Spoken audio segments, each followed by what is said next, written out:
sejam todos muito bem-vindos. Esse é o WR Arte Conecta, a sua conexão com a arte. Um podcast que fala de arte e busca trazer cada vez mais informações sobre esse assunto.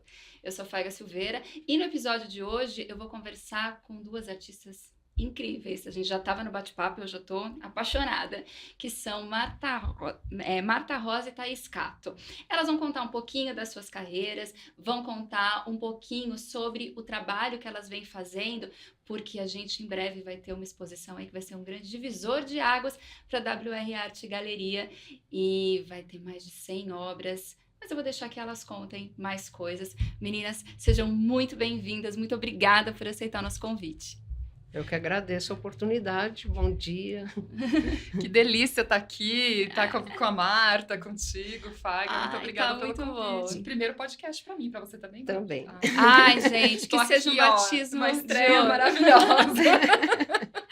Maravilhoso. Meninas, eu queria que vocês começassem se apresentando para quem não conhece vocês ainda, falando um pouquinho da história de vocês com a arte, como que esse bichinho picou vocês um dia, né? Conta pra gente. A Marta, eu sei que ela tem aí uma experiência com a arte têxtil, com as cênicas também, que tem aí uma paixão.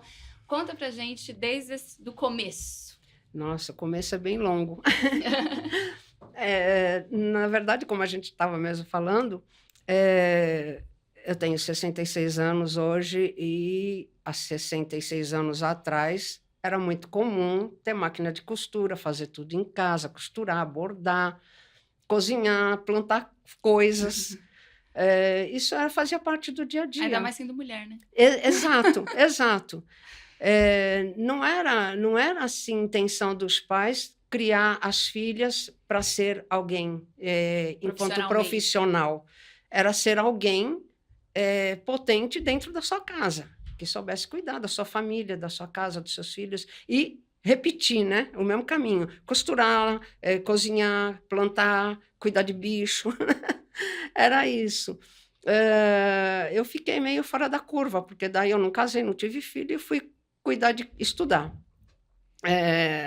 Então, eu consegui me profissionalizar dentro daquilo que seriam as prendas domésticas. Então, eu aprendi, principalmente na área da costura. Apesar de costurar desde os 6 anos de idade, fazer minhas próprias roupas desde os 8,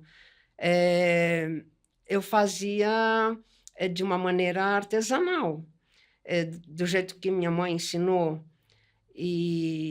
E hoje eu entendo até a costura do analfabeto, eu chamo isso, a costura do analfabeto, aquele que não sabe modelar, fazer contas, tirar medida, pega uma roupa, coloca em cima do pano e bota 3 dedos assim, coloca 3 dedos, corta e alinhava. Então, foi, alinhava, quantas vezes forem necessárias até aquela roupa ficar perfeita no corpo. Depois costura na máquina e depois arremata. Nossa, que olhar lindo seu, Lindo! E eu já te falei, né, que eu sou uma costureira frustrada. E aí, quando ela me fala que ela é costureira desde os 8, fazendo as próprias roupas, acabou comigo, né? Preciso nascer de novo isso agora. É um incentivo. Então, meu começo foi isso, foi naturalmente dentro da própria casa. Não foi fora disso. Depois, já com 18 anos, que eu era decoradora, então, eu trabalhava como desenhista, mas aí, numa invertida profissional, eu peguei o que era para mim um hobby e coloquei como profissão. Mas quando que você se deu conta de que isso era arte? Acho que eu nunca me dei conta que isso era arte. Até hoje eu me questiono como artista, os artistas amigos, mas você não tem um parafuso a menos, porque se você é artista, eu falo, não sei, eu ainda questiono o que eu faço, ainda questiono... A modéstia de quem nasceu fazendo, né? Não sei, deve ser isso. Acho que você porque agora como é muito natural para você, exato, né? Você não entende como algo extraordinário. Exato. Entendi.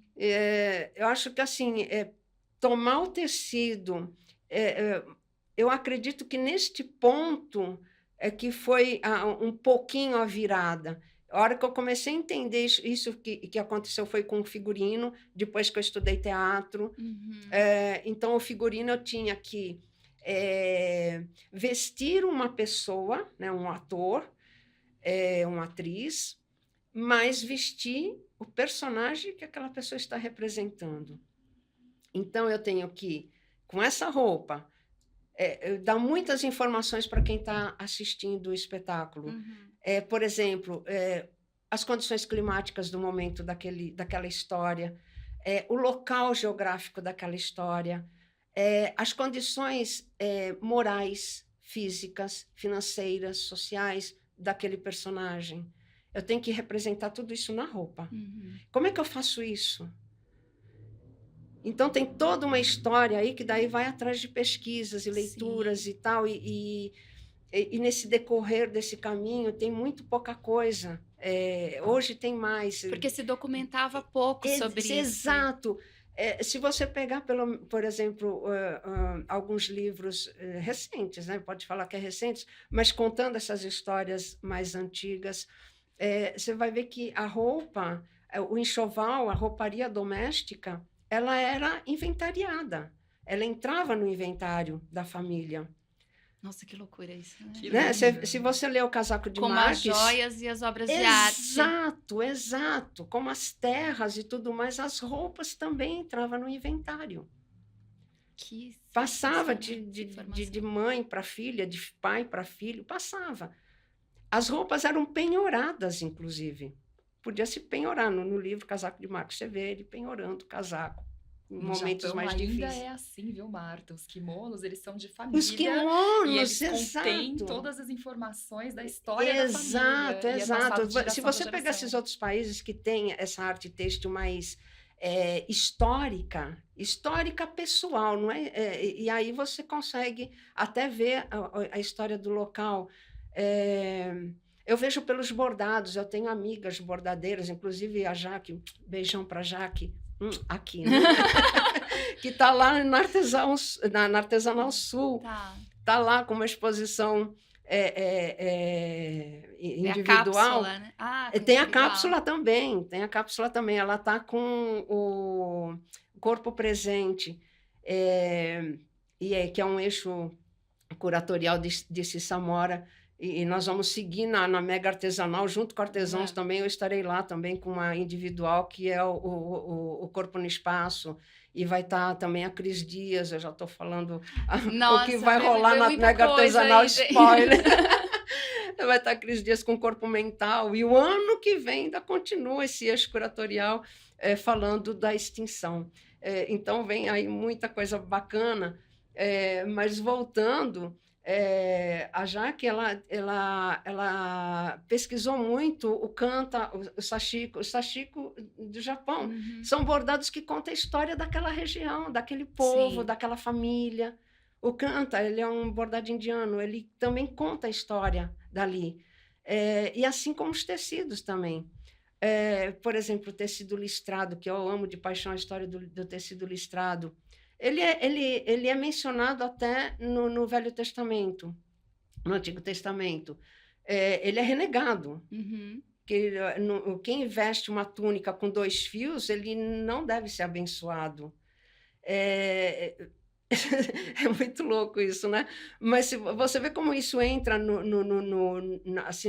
inconsciente coletivo, que hoje, se você assistir um espetáculo, voltando lá nos figurinos, se você assistir um espetáculo e ver alguém com uma roupa listrada, você já vai dizer, esse cara não merece não muito a confiança. Né, certas coisas, então, você vê que o tecido listrado é a roupa do renegado, do humilhado, do prisioneiro.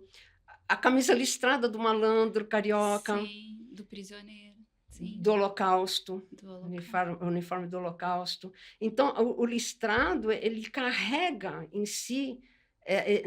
uma simbologia muito forte. Exato. Né? Ele é a roupa daqueles que estão à margem da sociedade, não merece confiança. Nossa, deixa a gente, né? Tá vendo agora? E você, Thaís? Conta um pouco da sua trajetória. Vamos deixar a Thaís contar também? Vamos. Não, mas eu tô assim encantada com o universo da Marta e pensando se vocês pensaram nesse match aí.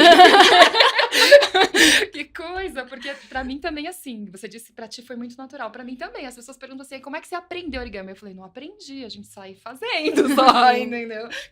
As pessoas aprendem, Elas fazem isso. Mas é porque pra gente é muito isso, assim, na família japonesa, a mãe, a tia, minha avó, todo mundo em casa dobrava, entendeu? Então era muito natural. Tanto que assim, o meu tique, vou chamar assim, com as dobraduras, é um pouco de... Eu começo a dar aula, a minha cabeça tá aqui te ensinando, mas do nada, quando eu vejo, eu tô conversando e dobrando, aí eu falo, opa, pera, volta, porque eu preciso mostrar aqui como é que eu fiz essa dobra, né? Porque é muito, tipo, natural, a gente tá fazendo depois do almoço, com a família sentado ali, faz uma dobradura, muito, faz parte da família. O papelzinho do bis, tudo vira material. Tudo é material para dobra. Então, assim, tá muito na minha família, no meu jeito, mas eu sempre tive esse olhar, e eu me imagino que Marta não deve ter contado esse trecho, mas você talvez tivesse esse amor por aquilo, né? Então, tudo eu pensava, desde criança, eu dobro, então, portanto, sei lá, que eu tenho consciência, sei lá, uns 5 anos de idade, mas isso é uma história que a gente tem que contar para alguém qual a idade que você começou, porque acho que eu não lembro quando foi a primeira dobradura, mas eu brincava de dobrar sempre. E aí, esqueci, perdi o fio da meada, mas ok, tipo, nesse sentido de que faz parte da família. E aí, quando surge essa coisa das dobras no tecido, tava contando pra Faiga, né, que eu sou conhecida no nicho por ter desenvolvido as dobraduras no tecido, que a gente chama ori, que é dobrar, nuno, que é tecido em japonês. Então, ori, dobrar, gami vem da palavra kami, que é papel em japonês. Então, eu venho primeiro, obviamente, dos papéis, e na sequência a gente desenvolve com tecido. E eu desenvolvo com tecido, e olha só de novo a nossa conexão aqui, porque a minha mãe, ela sempre foi apaixonada por costura, o sonho dela era ser estilista, então ela sempre fez as roupas, eu tenho até hoje roupas que ela desenhou e fez ela mesma costura pra mim, eu tenho guardado, que elas estão ficando velhinhas demais, dá pra usar, mas estão lá guardadas comigo. E aí, quando ela passa um período no hospital, ela teve uma pneumonia muito séria. Acho que hoje a gente volta atrás e talvez tenha sido aquela H1N1, foi bem complicada, passou 3 meses no hospital e tal, e eu fazia muito origami para passar meu tempo perto dela, e depois isso passou a ser uma conversa junto com ela, e ela virou para mim e falou assim, por que você não tenta no tecido? Porque ela era apaixonada por costuras e tal, e aí eu falei, perfeito, posso testar, tipo, mas era mais uma conversa com ela, eu falei, eu vou lá comprar pra dizer, comprei o tecido, mãe, né, então fui até umas lojas lá na minha cidade natal, que é onde minha mãe mora até hoje, que é Londrina, no Paraná, e lá a gente comprei, e falei, mas mãe, muito mole, o tecido não vai dobrar isso aqui. Ela, antigamente a gente engomava, eu fazia muitas vezes nas camisas, nas calças do seu pai, com amido de milho, tarará. Eu falei, tá bom, então me ensina aí. Ela ensinou a fazer a misturinha cozinhando, aí passei no tecido, e aí eu falei assim, olha mãe, o que você achou? Ela, acho que assim dá pra dobrar. Então virava uma conversa com ela, e foi assim que foi surgindo a dobradura no tecido. E assim, eu nunca tinha imaginado transformar isso que eu amava tanto, que sempre fez parte do meu cotidiano, na minha vida. Hoje é da onde vem 18 anos, onde vem a minha fonte de renda total da família toda, né? Mas foi isso, assim, começa com essa coisa mais natural mesmo. E me corrija se eu estiver errada, mas assim, eu imagino que a questão da dobradura também, sendo iniciada desde tão cedo, ela também ajuda muito na formação cognitiva, né? Na questão das formas, enfim, o seu jogo de encaixar começou com a dobradura, né? Porque você nem recorda quando que começou, então é bem pequenininha mesmo, né? E aí eu passo a ter esse gosto pela geometria, também um pouco da matemática. Não sou das exatas, gente, eu sou de humanas também. Mas existe essa facilidade nata no Brasil. Fazer o quê? Mas é isso, assim, então eu também tenho muito esse gosto por pensar os encaixes, as medidas, qual tamanho fazer, como funcionam tudo. É interessante, né, essa parte. É toque, né, que chama. Obrigada! Meio isso, assim. Mas também preciso dizer o seguinte, eu nunca fui, ou pelo menos até então, quando eu começo, há 18 anos, a transformar isso no meu meio de viver, no meu negócio, de uma empresa, de fato, eu nunca tinha enxergado no origami essa coisa de, isso aqui pode virar A profissionalização, isso, né? não era visível isso para mim, sabe? Às vezes as pessoas pediam uma coisa ou outra, mas eu nunca fiz com esse pensamento. Você tinha esse pensamento, Não era Marta? uma coisa que nos era ensinado, né? Pode Isso ser. não era visto como uma profissão, era como um fazer. Quase uma obrigação, né? Quase uma obrigação, Porque como era muito exato. natural no seu meio, né? Sim. E algo que eu gostei muito também do que você disse, que eu acho que super conecta com o que eu faço, é que eu acho que as coisas, elas têm uma história, elas têm um significado. Sim. E eu incentivo demais as minhas alunas, o pessoal que está em volta, que as coisas, elas têm que ter essa carga da história. E hoje em dia, com as redes sociais, parece que as pessoas só fazem por fazer, né? Então, eu fiquei te ouvindo contar dos tecidos listrados, das coisas todas. Eu falei, é verdade, tudo tem um fundo, Tudo né? tem um Então, início. todos os projetos que eu faço também eu penso muito nisso. Ele pode parecer uma besteirinha para quem não conhece, mas se ela parar e conversar comigo, aquilo tem uma história, tem um motivo, tem um porquê daquilo tudo, né? Sim. Isso me encanta demais, saber as me histórias encanta das também. coisas, Eu fico né? aqui, Exato. boca aberta. Ô, Marta, me conta aqui, assim, você, óbvio, tem uma vasta experiência, né? A gente já não vai aqui pontuar idades, mas sabemos que você tem pelo menos 40 anos de carreira e entre as grandes descobertas e os grandes feitos da sua carreira tem também a questão da costura invisível, né? Que é como uma invenção que foi o painel de tule, sim. você foi premiada. Como que isso impacta, como que isso diferenciou a sua carreira, como que foi este momento, ou não, é só mais uma coisa normal da sua carreira? Talvez seja isso também um momento que eu comecei a pensar no tecido enquanto arte têxtil, porque eu só pensava no tecido enquanto vestimenta e enquanto o que precisa de dentro de uma casa e de objetos e tudo mais que é feito com tecido e a costura. A minha grande paixão, na verdade, é a costura. O tecido ele só vai agregando. Tanto que eu invento de costurar papel, costurar outras coisas. Já tentei costurar madeira, fura madeira e vai costurando, fazendo ponto cruz na madeira, enfim. Não estou inventando a roda também, já tem um monte de trabalho de arte mesmo feito desta forma. Eu acho que hoje em dia ninguém inventa a roda, a gente só vai aprimorando a técnica ou agregando, né? Agregando tecnologias, talvez, ou fios diferentes. Por exemplo, o tecido de poliéster, né? A fibra sintética, ela entrou na vida das pessoas a partir do pós-guerra. Antes disso, era só fibras naturais. Então, a partir daí, você já começa a ter outros cortes. Você pode ter corte a laser, você pode ter a queima do tecido, que já faz outros efeitos. Enfim, mas eu estou fugindo da tua pergunta. Fazendo figurino para balé clássico. Usava-se tule para fazer o tutu. E aí você tem que recortar aquilo. Tem que recortar porque você tem que equilibrar o peso, porque ele não pode ficar em desequilíbrio justamente na hora do balé. Aquilo não pode ficar tombando, ele tem que ficar retinho. Então, você tem que equilibrar aquilo, então você vai recortando e vai equilibrando o peso daquilo tudo. É uma técnica toda para construir isso. E sobra um monte de tirinhas, porque são quilômetros de tule franzido e costurado para fazer. E você que não gosta de retalho, né? Pois é. Então, aquilo ia se amontoando no ateliê. E para jogar fora aquilo era uma dor. Jogar fora isso é tão lindo. Mas justamente com a faculdade, né, que a gente aprendia, nós aprendemos, né, o básico, né, de todas as técnicas de expressão de arte, então a gente aprendeu também a aquarela.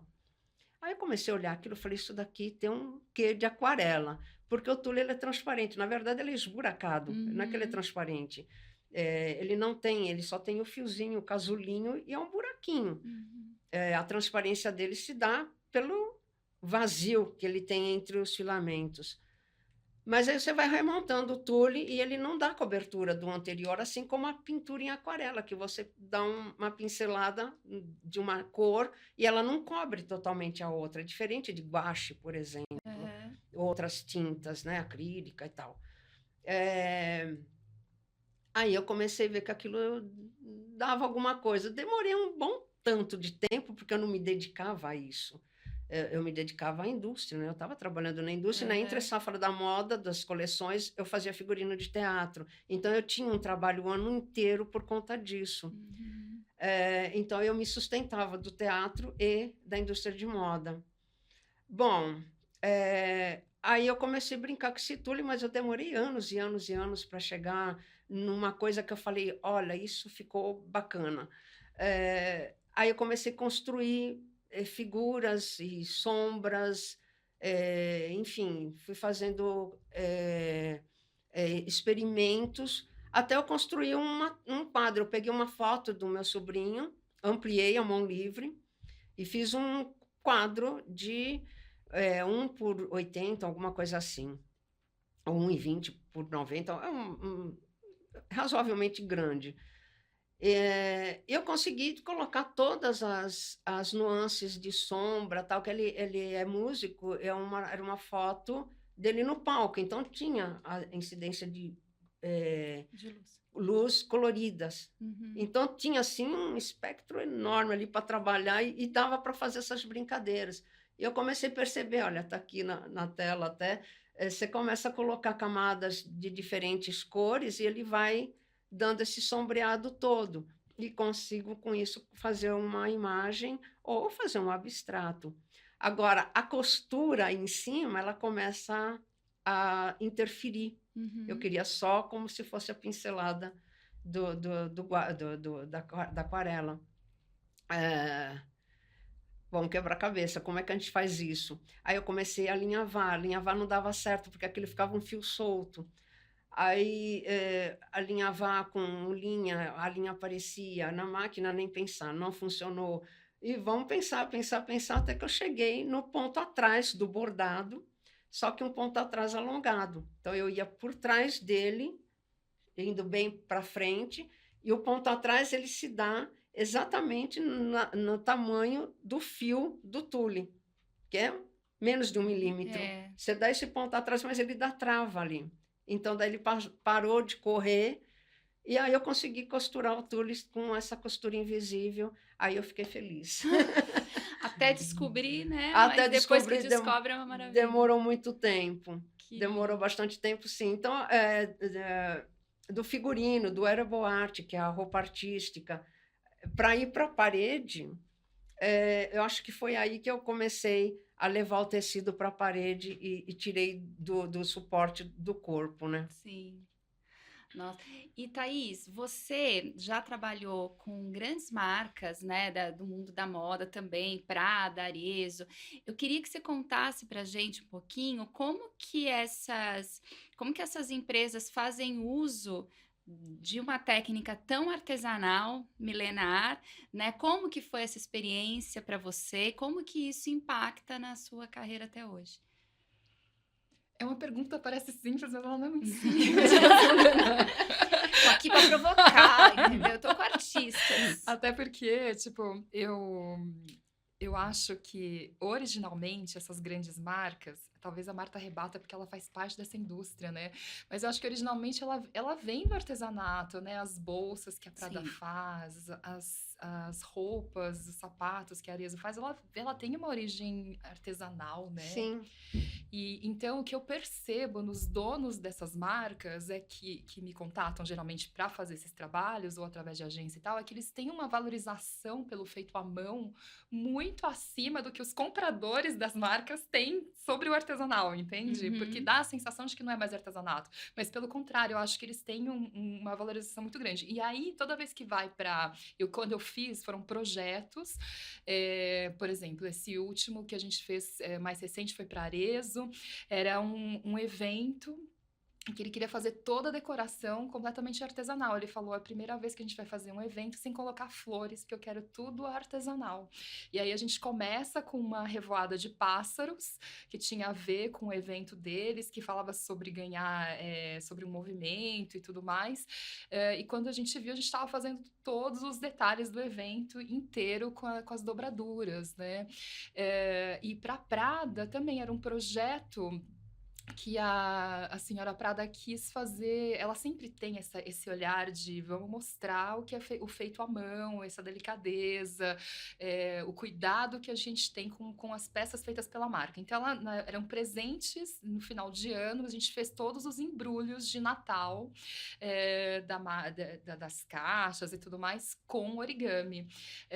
Então, tem esse cuidado, né? Não sei, eu gosto de olhar para essas grandes marcas também, entendendo que elas partiram de um lugar muito pequeno como a gente hoje trabalha, né? E eles têm esse olhar de valorização. Então, eu até posso dizer o seguinte, se você em casa é artesã e está nos assistindo agora, valorize o que você faz, né? Porque a valorização da arte, ela não é feita pelo olhar de fora, ela é feita primeiro pelo nosso olhar. Imagina, eu tô aqui do lado da Marta, eu tô ouvindo ela falar dos tecidos, falar da moda, eu tô olhando assim com outro olhar tudo isso, né? E você sabe que quando a gente conversou e eu falei assim, quem vai estar com você na bancada vai ser a Thaís? Ela, ai, que maravilha, porque eu conheço, já fiz curso com ela. A gente se encontrou no meu dela, falou, já fiz curso minha com professora. Caramba, que honra, que honra. Mas é isso, assim, sabe? Se você tem esse olhar de valorização para aquilo que você faz, não tem como você não trazer um olhar de admiração, tipo de uma Thaís, uma pessoa externa a você, tudo isso que você produz, né? Então, eu sou a primeira pessoa a dar valor àquilo que a gente faz. Mas compreendo também que é bom até que a gente não saiba o tamanho que a gente tem para que aquilo tenha o seu tamanho devido, né? Não sei se eu chegaria a esse extremo. O que eu vejo a partir do momento que passa para a industrialização, aí já entra um outro quesito, né? Que já é assim o ganhar dinheiro. Vamos produzir para ganhar dinheiro. Então vamos começar a eliminar o artesanal, vamos inventar uma máquina para fazer mais rápido e muito mais. Vamos baixar o preço para vender mais, e para baixar o preço tem que produzir mais. Aí que começa a industrialização. E aí essa industrialização vai cair em que faixa, né, da população? O mais, vamos dizer, o menos abastecido de dinheiro. A gente fica num questionamento meio ético mesmo, né? Sim, então começa a ficar uma balança desequilibrada, porque eu compreendo a indústria, eu vivi da indústria, famílias e famílias se abastecem da indústria enquanto trabalhadores dela, mas eu acho que a coisa toda se descambou muito, virou já por uma banalização de tudo. Então, você vê assim, em tudo, você vê assim, uma superprodução de muita coisa para ficar mais barato, para vender muito, e é um consumismo assim, banalizado também. Não, eu acho que tem uma questão cultural também aí, né, e social, que quando você fala, você que é artesão que está nos ouvindo, a gente aprende a valorizar, mas a gente sabe que, por exemplo, que no Brasil, o artesanato, ele chegou ao conhecimento das pessoas por meio dos escravizados, né, os escravizados, o branco ensinou, né, e os escravizados tinham que produzir obrigatoriamente para os seus senhores, eles não podiam fazer uso daquilo, né? Então, automaticamente era desvalorizado porque era um escravizado que fazia e ele tinha por obrigação. Isso me permite fazer um parênteses aí, que esses escravizados, eles também trouxeram a sua cultura. Exato. Eles também trouxeram os seus artesanatos. E impedidos de produzir, né? Aí então, eles tinham técnicas também. Exato. E isso foi se mesclando... no nosso caso aqui Brasil, com os indígenas, então veio aquela cultura toda africana, com mais os indígenas e mais europeu. Se a gente olhar o lado poético e bonito de tudo isso, a gente tem resultados maravilhosos. Só que a coisa... Mas a valorização perdeu neste ponto. Exato. Né? Que era o que a gente estava comentando, acho que em bastidores, né? Que você contava que tinha feito seu próprio uniforme e as crianças comentavam, será que ela não tem dinheiro para comprar? Exato, né? exato. É verdade. Bem isso,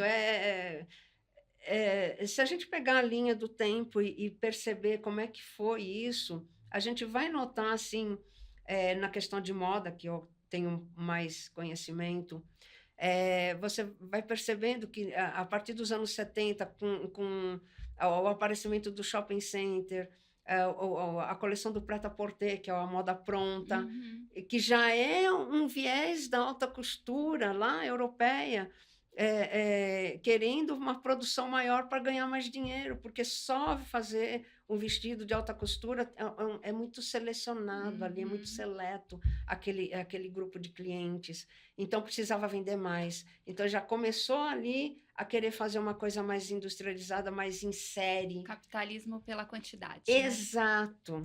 Mas então, eu vou contar um trecho do meu negócio, que eu sei que há algum tempo... Eu não tenho mais ouvido as pessoas falarem isso, não sei porquê, mas enfim... Porque culturalmente, a gente teve, depois da pandemia principalmente, a gente teve uma grande gama de profissionais vindo de diferentes áreas, trazendo seus conhecimentos para o mercado de arte e artesanato. Então, a gente hoje tem outras culturas falando assim, não é assim não, isso aqui tem valor sim. Ah, não, eu gosto disso aqui sim, eu vou pagar mais porque isso aqui é feito à mão. Mas ainda estamos engatinhando. É verdade. Mas, por exemplo, num trecho do meu negócio, há 18 anos, eu começo já na segunda semana de trabalho meu, quando eu realmente me profissionalizo, abro empresa, vou sair para fazer loja e vender e tudo mais, eu percebi que eu não conseguiria, infelizmente, essa lógica, fazer dinheiro se eu só dou conta de fazer 50 carteiras por semana. 50 carteiras não criam um salário para eu sustentar a minha família. Então, eu começo a chamar pessoas para fazer a dobradura junto comigo. Então, desde o início, a gente tem uma equipe de produção que faz isso com a gente. Então, por exemplo, quando a gente fez toda uma decoração de um evento para Arezzo, eu fiz ela, acho que em uma semana de planejamento e 2 de produção. 2 de produção eu não conseguiria jamais fazer na faixa de 2.500 pássaros como a gente fez. Eu não teria atendido a Arezzo, eu não teria destacado origami num evento para CEOs de diversas empresas, sozinha. Então, assim...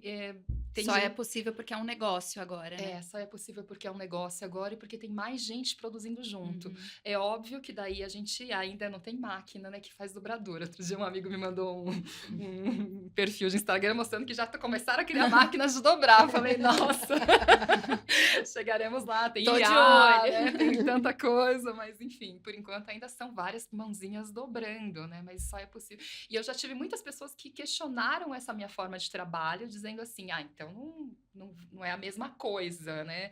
Eu não sei.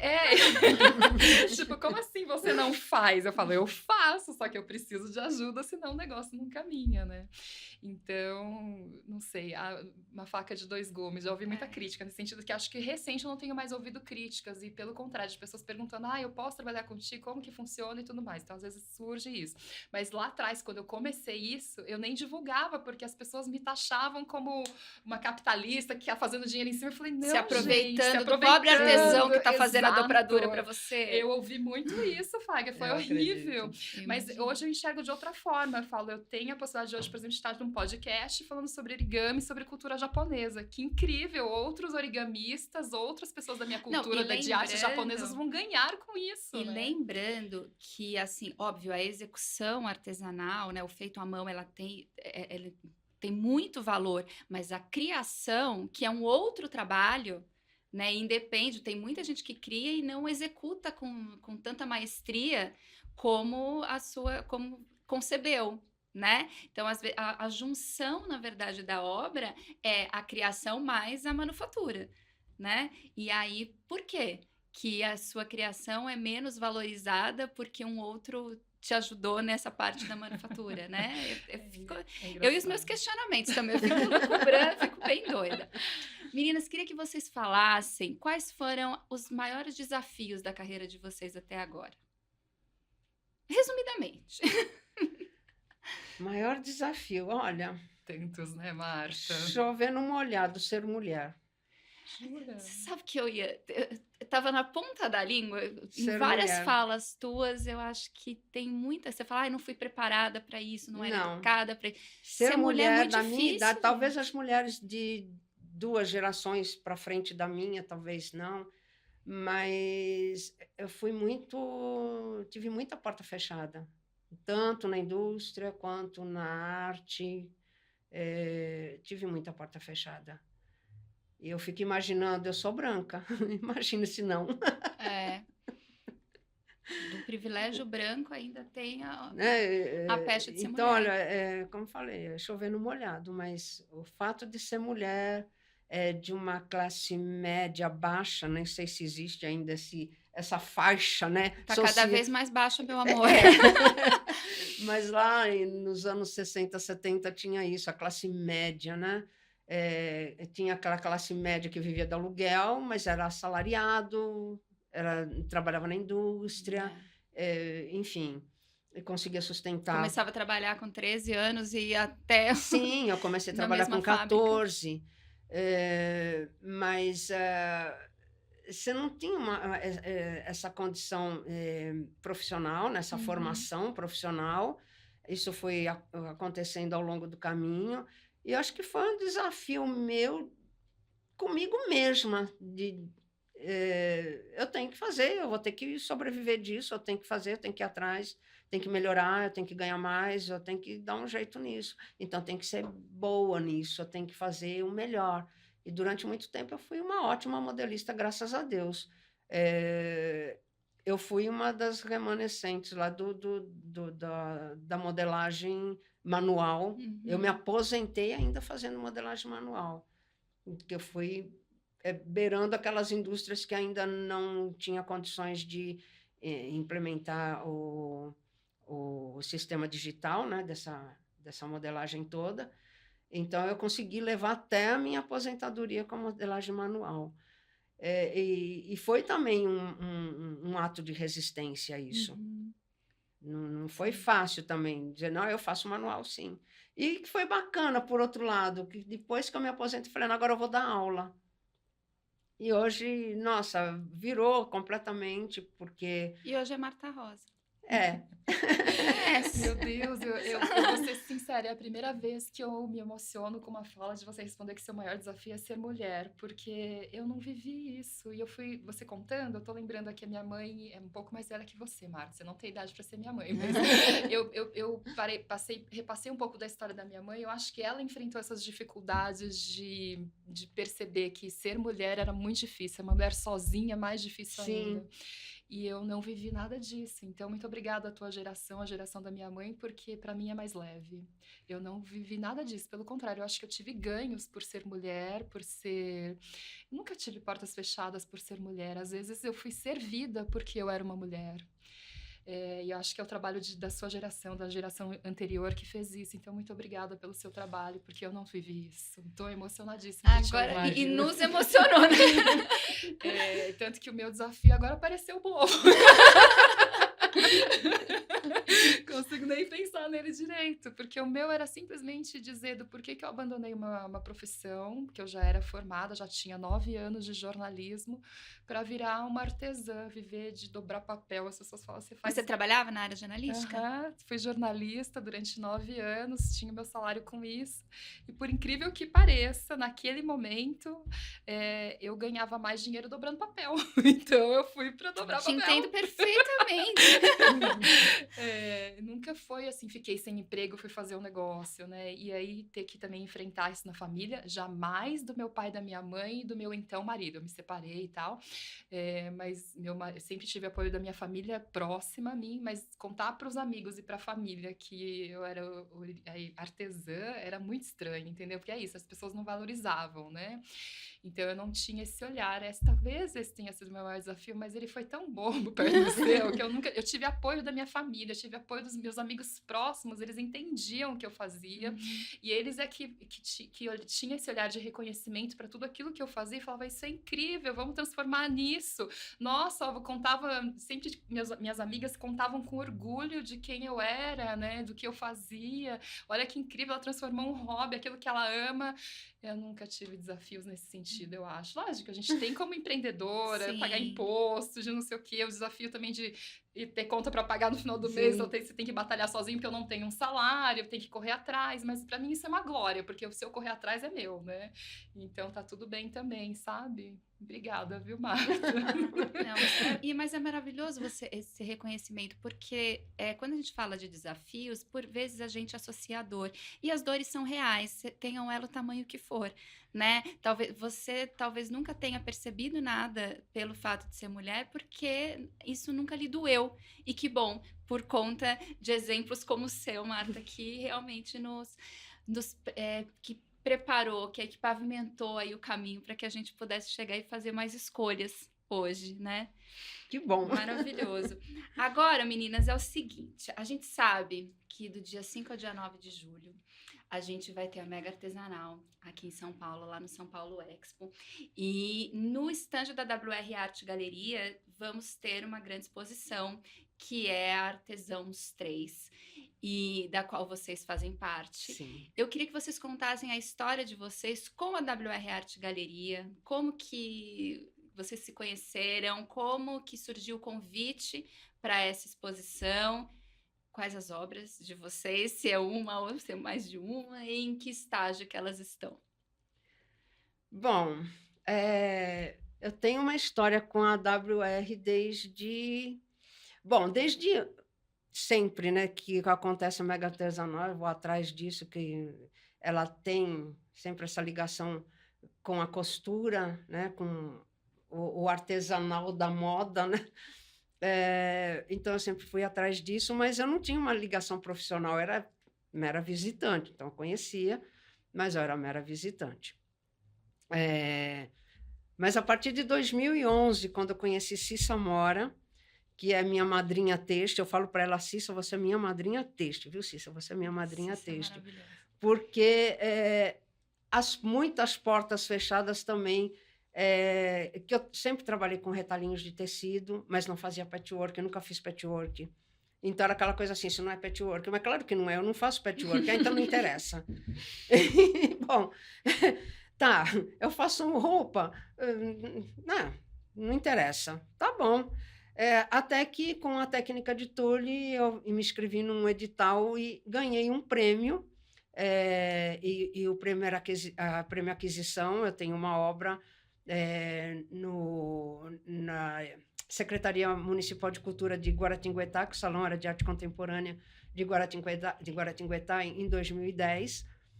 Eu falei: agora eu tenho alguma coisa para chegar em alguém e dizer: olha, eu fui premiada. Isso aí. E aí eu descobri que a Cissa estava fazendo, não conhecia a Cissa, não sabia quem era, estava fazendo uma exposição no ano seguinte, em 2011, e era lá no Salão São Luís, na Paulista. Eu falei: como é que eu chego na Cissa? Aí fui lá, né, quietinha, humilde, como é que eu conheço essa pessoa? Como é que eu consigo o telefone dela? De repente conheço Cissa, imagina, Cissa, que é a generosidade em pessoa. Abre as portas e traz cafezinho e bolinho e vamos sentar e conversar, e eu quero ver tuas obras. Eu falei: meu Deus, ela está olhando minhas obras. Vem para cá, você vai expor. Eu falei: nossa, eu estou expondo na WR. Então, a minha história com a WR é essa. Eu entrei como artista na WR, através da Cissa. E, desde então, todas as minhas exposições é com ela. Sim. E na Mega. Mas você participou do Artesãos 1 e 2? Participei, Artesão 1, 2, 3, e quantos mais tiver. Qual que é a sua obra agora no 3? Pilatos. Pilatos. Eu sou aquela que gosta de cutucar. Eu falo que quando as minhas obras têm como título um ponto de interrogação, para cutucar feio na ferida. Então, essa daí, Quem é Você na Fila do Desespero, era Maria do Rosário, a personagem, e eu questiono, né? Como que você vai atrás? Quando você está num momento de desespero, como é que você vai atrás para resolver isso? Uhum. E faço todo um questionamento acerca disso. E agora veio o Pilatos. É uma obra. É uma obra. Veja, tem juízo, né? É porque eu também sou artista do 3, tá? Eu também estou lá. Só que Pois eu conto. Me senti curiosa. Você vai fazer mais do que uma. Não, eu não dei conta, porque eu tô em 5 exposições até julho, gente, não. Mas eu também Para. não devia, falta de juízo. E você, Thaís, como que é a tua história? Com a WR, eu admiro pra caramba e frequento a Mega Artesanal já há muitos anos, né? Mas acho que começa a se aproximar num dia que a gente vai fazer um programa de TV que eu faço a você mesmo em Aparecida. Rogerinho, um beijo. Beijo, Rogerinho, te adoro. Adoro toda a produção do programa dele, são sempre incríveis. E aí tava lá a Rita tava no mesmo programa, e a gente chegou muito cedo, tinha toda uma programação que a gente passou, tipo, o dia sem fazer nada. E Rita vira pra mim e fala assim, quero companhia pra ir até a igreja. Eu falei, até igreja, chamei de igreja, mas como chama? Catedral, não sei, né? Basílica. Obrigada, Basílica. Falei, vamos. Então a gente foi fazer um passeio juntas, né? E aí foi conversando, então ela foi me contando a história de vida. Sempre admirei demais pensar que é uma mulher à frente disso tudo. Você já sabia que ela era o R da WR? Já sabia que ela era o R. Não conhecia o Wander até então, né? Então eu tinha uma admiração gigantesca pela Rita. E aí ela começa a contar a história pessoal de vida dela e tal. E aí, enfim, eu sou... desculpa até se eu falei pouco, mas eu adoro ouvir histórias. Aí ouvindo as histórias aqui, então eu fiquei ouvindo a Rita. Aí do nada ela vira pra mim assim, tá, tipo, e você, né? Eu falo, e contei um pouco ela sabia da minha história com origami, então eu fui contar outras coisas. Por exemplo, eu sou coordenadora da área cultural do Festival do Japão, que é o maior evento de cultura japonesa fora do Japão no mundo. A gente faz também o evento na São Paulo Expo, mesmo espaço que acontece a Mega Artesanal, e Rita, obviamente, sabia, porque ela tem uma paixão pela cultura japonesa, pelo Japão. Wander e Rita já estiveram no Japão, me contam sempre as histórias de lá. E tivemos ano passado o WR Arte Galeria trabalhando lá, expondo no Festival do Japão também, né? Que surge essa história, porque é isso, era o mesmo espaço. Então, Rita, e sabem porque é sempre uma semana de diferença, ou 10 dias de diferença, ou antes ou depois que acontece o Festival do Japão. E a Mega Artesanal. Tanto que esse ano acho que a Mega vem antes, na semana que estiver terminando, quarta-feira, quinta-feira é minha montagem do Festival do Japão, sexta-feira a gente começa o Festival do Japão. Então, essa loucura. E o ano passado foi ao contrário, a gente terminava o Festival do Japão, começaria a Mega Artesanal. E é longo o Festival do Japão, né? Não é tanto quanto a Mega é uma loucura, né, gente? Mega, que são 5 dias, né? 5 dias. O Festival do Japão são só 3 dias perto da Mega. Mas aí a gente começa essa conversa e eu falo, poxa, Rita, eu sempre tive uma vontade dessa aproximação dentro da área cultural, já que eu cuido das artes lá dentro do Festival do Japão, de trazer um pouco mais da Mega para o festival. Ela, legal, vamos fazer. Só que eu acho que você devia fazer isso através da WR Arte Galeria, que é com o Wander. Então, pera um pouquinho. Rita é ligeira, né? Ela catou o celular na hora e mandou um WhatsApp pro Wander, pro maridão, e falando assim, Wander, tô com a Thaís aqui, posso botar você em contato para você botar a WR Arte Galeria no Festival do Japão, né? E ele disse, claro, não sei o que, já respondeu na hora. Então, a gente começa a ver os contatos, e o ano passado teve a primeira troca disso, né? Então, a gente teve alguns artistas Nikkeis, japoneses, com artes japonesas dentro da Mega Artesanal, através da WR Arte Galeria. A gente participou do Cápsula, junto com o Paulo Matos e o Wander. E eles estiveram com a gente, assim, um trecho na área cultural, uma exposição ali da WR Arte Galeria. Então, foi muito incrível. Não, foi fantástico. E teve venda de obras ali, né? Que é uma oportunidade, porque a WR Arte Galeria ela existe justamente para fazer esse link entre o artista e o interessado em arte, que às vezes o artista ele não sabe como expor, como vender, ele não, né? Ele faz. Né, ele cria, e aí esse é o grande propósito, né, da galeria, e aí oportunidades como essa permitem que além deles poderem mostrar suas obras num espaço diferenciado, né, que é uma feira, num espaço de um público bastante específico, que é o do Festival do Japão, né? Foi uma mistura incrível, a gente curtiu tanto a experiência que esse ano a gente deve fazer isso ainda mais misturado, ainda mais... Eu ia ampliar, mas eu já acho que já tá grande o negócio. Casamento, né? fortalecer. É fortalecer, acho que é uma boa E qual palavra. que é a sua obra no Artesãos 3? Então, mas você sabe que eu ainda não tinha ido pra parede sem também dessa forma, tão assim, galeria de arte, né? Então, o Paulo e o Wander aqui me instigaram a fazer isso pela primeira vez no ano passado no Cápsula. Então, agora eu tô no Artesãos 3 também, assim, morrendo de medo, tô fazendo a minha ainda, que é o Sun Tzu, que é o filósofo chinês, estrategista de guerra, que ele é muito conhecido pelo livro A Arte da Guerra. Exatamente, tô curtindo. E é um desafio, porque eu gosto muito da parte matemática, geométrica do Uma origami. obra também. Uma obra também, De uma que moça calma. ajuizada. Não, eu entendo. Super. Mas Eu tenho 3, gente. Ah, meu Deus. Quais são Uau. as suas? Conta. Meu é Platão, Voltaire e Ayrton Senna. Ai, que lindo. Arrasou. Acabou com nós. Agora, encerrou. Não, espere, porque eu falei pro Wander que meu maior desafio é não parecer um trabalhinho do Jardim 3, entendeu? É esse o meu desafio, vamos ver. E o meu é trabalhar com figuras humanas, porque já que eu gosto de geométrico, como é que a gente vai para orgânico? Então, é a oportunidade que a gente tem de se desafiar, né? Exato, tá sendo um desafio. Meninas, estamos chegando aos minutos finais do nosso bate-papo. Eu queria que vocês fizessem as considerações finais de Cadê vocês. o ar? Minutos finais. Não, mas olha, aqui dentro tá, porque por mim.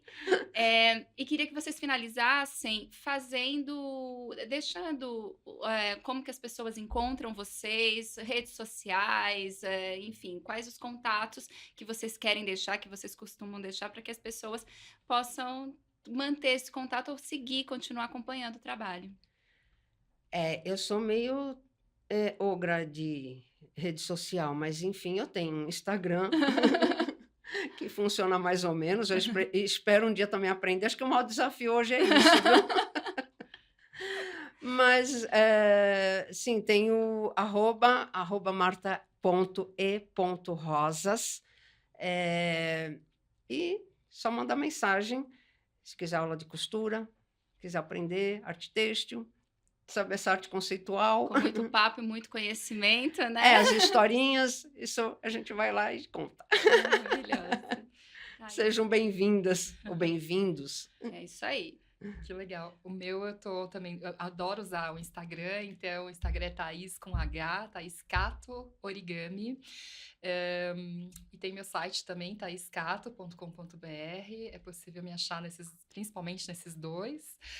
E o que mais você perguntou? Que se a gente quer deixar algumas palavras finais? Sabe, eu acho que todo mundo tem um ponto forte. E se a gente trabalha nesse ponto forte e conhece pessoas para agregar, talvez seja um caminho interessante, né? De fazer collabs, colaborações, parcerias. Fica a dica. Nos fortalecermos, né? Porque Sim. os grupos crescem e a gente se fortalece com isso, né? Foi para isso que mulheres como a Marta pavimentaram o caminho para nós, né? Perfeito. Vou sair daqui presenteada. Ai, mas estamos orgulhosos também. Gente, lembrando então que o Instagram da Marta é marta.e.rosas com S e o da Thaís é Thaís com H, Cato com K, Origami, tudo junto. Que a Mega Artesanal acontece do dia 5 ao dia 9 de julho no Expo São Paulo, na cidade de São Paulo, das 10 às 18 horas, e que no estande da WR Galeria você vai poder conferir mais de 100 obras da exposição Artesãos 3, que é baseada nas obras. As obras elas foram todas inspiradas em mini contos deste livro aqui, que foi escrito pelo Wander Mazotti.